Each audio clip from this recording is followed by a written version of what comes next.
Il descendit à Capharnaüm, ville de Galilée, et il enseignait le jour du sabbat. Et ils étaient frappés de son enseignement, car il parlait avec autorité. Dans la synagogue, il y avait un homme ayant un esprit de démon impur. Et il cria d'une voix forte: « Ah, que nous veux-tu, Jésus le Nazaréen? Es-tu venu pour nous perdre? Je sais qui tu es, le Saint de Dieu. » Et Jésus le menaça en disant: « Tais-toi et sors de lui. » Et le précipitant au milieu, le démon sortit de lui sans lui faire aucun mal. La frayeur les saisit, et ils disaient les uns aux autres: « Quelle est cette parole? » Il commande avec autorité et puissance aux esprits impurs, et ils sortent. Et un bruit se propageait à son sujet en tout lieu de la région. Amen.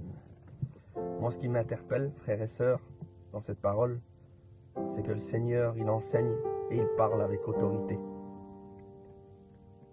Parce qu'on a un Dieu d'ordre.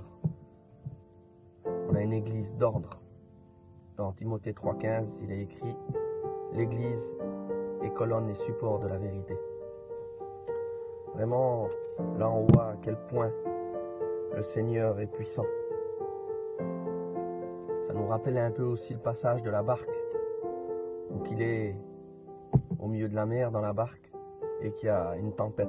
Et lui il dort et il y a ses disciples qui sont en train de paniquer parce qu'il y a le vent, ils ont peur de couler. Et là, Jésus se lève et un seul mot, il dit silence. Et la tempête, elle se calme. Pareil, Jésus, il reparle avec autorité. Et à quel point il est autoritaire aussi, c'est qu'il fait sortir avec autorité les puissances aux esprits impurs. Et là, vraiment, le Seigneur est grand, on se rend compte. Un peu plus loin dans la parole, c'est juste après ce passage, on voit Jésus aussi qui va vers la belle-mère de Simon-Pierre. Elle est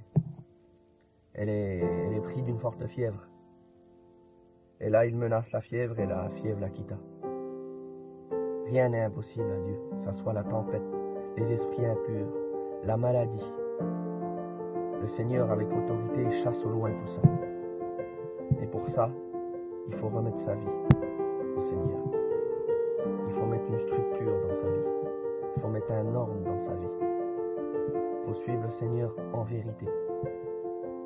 Et le Seigneur, avec autorité, il chassera au loin tout ce qui est mauvais pour nous. Là même les esprits impurs le reconnaissent et lui disent: « Je sais qui tu es, le Saint de Dieu. » Vraiment, Seigneur Jésus, nous te reconnaissons comme le Saint de Dieu, comme le Roi des rois, comme l'Alpha et l'Oméga. Nous voulons remettre notre vie entière à toi, pour qu'avec autorité, tu chasses au loin tout ce qui n'est pas bon pour nous. Voilà, frères et sœurs, je ne vais pas m'attarder. Je voudrais prier pour chacun d'entre vous, pour toutes les personnes qui regardent cette vidéo, pour toutes les personnes qui sont en difficulté. Que le Seigneur vienne chasser avec autorité tout ce qui n'est pas de lui. Soyez bénis, frères et sœurs. Amen.